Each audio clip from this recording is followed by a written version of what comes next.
En France, Céline Dion n'a pas toujours connu le grand succès, loin de là. Si l'Hexagone a été le deuxième territoire de sa réussite à ses débuts, grâce notamment à Michel Drucker ou à des titres comme D'amour ou d'amitié, nos confrères du Figaro, qui reviennent cette semaine sur plusieurs pans de la carrière et de la vie de la chanteuse, rappellent ce mercredi 19 juillet que le public français s'est au départ lassé assez vite de la chanteuse québécoise. Chez nous, Céline a marchoté entre 1982 et 1984, puis ses ventes se sont effondrées. Elle s'est concentrée sur le Québec et a connu 9 ans de traversée du désert en France, a ainsi rappelé le journaliste Jean-Pierre Pascalini, la qualifiant même de ringarde de service. Elle rappelait Mireille Mathieu, autre chanteuse populaire à voix issue d'une famille nombreuse et dont Eddie Marnay, premier parolier français de Céline Dion, note de la rédaction, avait aussi été le parolier. Et elle n'était pas jolie. Sa terrible dentition la complexait. Fagotée à l'anglaise avec ses tenues à crinoline, elle détonnait face au look Jean Sweatshirt de Vanessa Paradis, a expliqué le journaliste. Même la victoire de celle qui est devenue par la suite la mère de René Charles à l'Eurovision, quelques années plus tard, en 1988, n'y changera rien.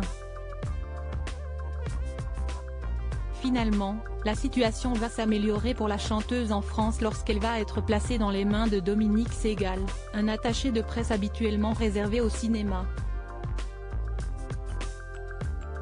Pourtant, le point de départ pour le communicant n'est pas facile, c'était l'horreur, aucun média ne voulait de cette chanteuse de variétoche. Même Drucker ne la trouvait plus du tout formidable, a révélé un des membres de son équipe qui s'est occupé d'elle.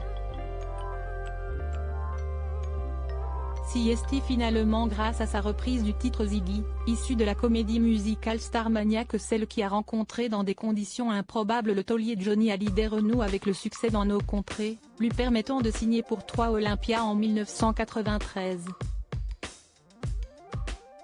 Au cours de ses concerts, elle fait alors la rencontre d'un chanteur et parolier qui va lui changer la vie, comme disait sa chanson, un certain Jean-Jacques Goldman.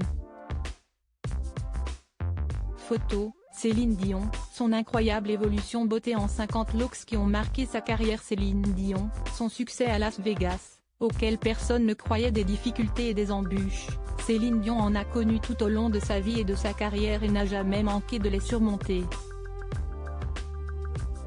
Dans son article sur la chanteuse de ce mardi 18 juillet, Le Figaro a également rappelé que lors de son arrivée à Vegas, beaucoup n'ont pas cru à son possible succès dans la ville du péché. Pourtant, en 16 ans, la résidence de la chanteuse est devenue la plus lucrative de tous les temps de la ville, ayant chanté plus de 1100 soirs dans la ville du Nevada et devant plus de 4,5 millions de spectateurs au total. De quoi faire taire une bonne fois pour toutes les détracteurs de la québécoise.